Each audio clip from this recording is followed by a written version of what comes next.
నేను సో ఇంతకు ముందే ఇక్కడ రావణ్ పార్టీలు గురించి చెప్పాను. ఇప్పుడు రావణ్ మీద పెట్టినటువంటి కేసులో మావోయిజాన్ని సురేష్ గారు. కీర్తించాడని లేదా ఆడియో ఆడియో సడన్ గా డ్రాప్ అయింది, ఫ్రీజ్ అయింది.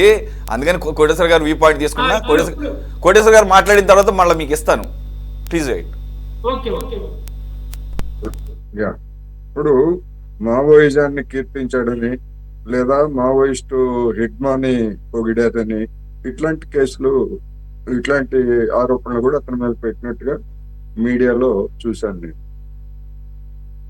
అయితే అవి ఏ మేరకు నిలుస్తాయి అనేటువంటిది పెద్ద ప్రశ్న. ఎందుకంటే మావోయిజాన్ని భారతదేశంలో ఏ కేంద్ర ప్రభుత్వం కానీ రాష్ట్ర ప్రభుత్వం కానీ నిషేధించలేదు. అదొక భావజాలం.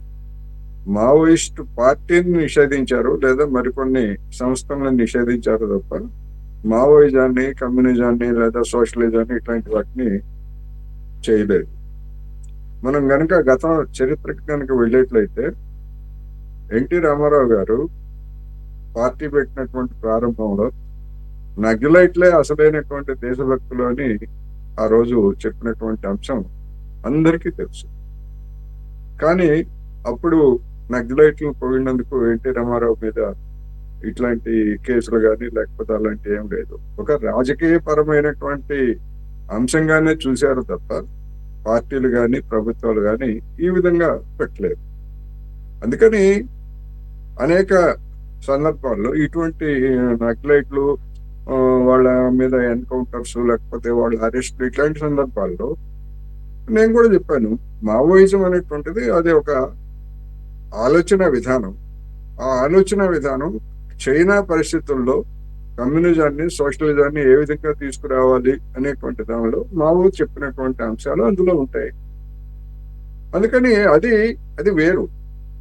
అటువంటి మావోలో ఆలోచన విధాన్ని ఇక్కడ అమలు చేస్తామంటే భారతదేశ పరిస్థితులకు అనుగుణంగా మావో ఆలోచన విధంగా కావచ్చు, లెనిన్, మార్క్స్ వీళ్ళ ఆలోచన విధానాలన్నింటినీ కూడా ఇక్కడ పరిస్థితులకు అనుగుణంగా అమలు చేయాలి. అందుకని దాన్ని తప్పుపట్టాల్సినటువంటి అవసరం లేదు. కానీ దాన్ని కూడా తప్పుపడుతున్నట్టుగా మరి పెట్టినటువంటి కేసు అది నిలిచేది కాదు. రెండోది హిట్మా గురించి పొగిడారని లేకపోతే ఇంకోటి ఇవన్నీ కూడా నిలిచేటువంటివి అంటే నా అభిప్రాయం ప్రకారం నిలిచేటువంటివి కాదు అనేది నేను అనుకుంటాను. అందుకనే సాధారణ చట్టాల ప్రకారం పెట్టండి. రెండోది ఇప్పుడు ఇతనికి లేదా ఇతనితో పాటు కలిసి పనిచేస్తున్నటువంటి లేదా సిఇఓగా ఉన్నటువంటి అమ్మాయి గమన అనేటువంటి అమ్మాయికి ఇచ్చినటువంటి ఫ్లాట్ వైసీపీ నాయకులదా లేకపోతే ఇంకోళ్ళదా దాన్ని విచారణ చేయొచ్చు. విచారణ చేసి మరి వాళ్ళు ప్రోత్సహించినట్టు రుజువు చేయడానికి ఏమైనా ఆధారాలు ఉంటాయంటే ఏమి ఉండవు అనేది నేను అనుకుంటాను. ఎందుకంటే వాళ్ళు ఏదో రెంట్కి తీసుకున్నారు, రెంట్కి ఇచ్చాము, వాళ్ళు ఏం చేస్తున్నారు ఏమిటనేటువంటి నాకేం సంబంధం లేదన్నట్టుగా రేపు వాళ్ళు చెప్తారు. అది వాస్తవం కావచ్చు, లేకపోతే ఇంకో విధంగా కావచ్చు, లేదా ప్రోత్సహించడం కూడా జరగవచ్చు. అనేక ఛానల్స్, అనేక మంది యూట్యూబర్స్ ఆంధ్రప్రదేశ్లో కావచ్చు, తెలంగాణలో కావచ్చు, ప్రధానమైనటువంటి పార్టీలని వాళ్ళ స్పాన్సర్షిప్ తోటి నడుస్తున్నటువంటివి చాలా ఉన్నాయి.